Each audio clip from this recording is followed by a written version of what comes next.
बुरी खबर, India Pakistan match रद्द। जी हां, आपने सही सुना। क्या है खबर की सच्चाई, जानेंगे इस वीडियो में।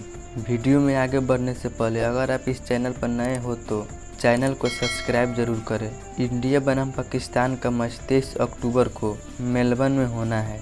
मौसम विभाग के अनुसार उस दिन 70 से 80% तक वर्षा होने की संभावना है। अगर बारिश सही समय पर नहीं रुकी तो मैच रद्द हो सकता है और दोनों टीमों को एक-एक पॉइंट मिल सकता है।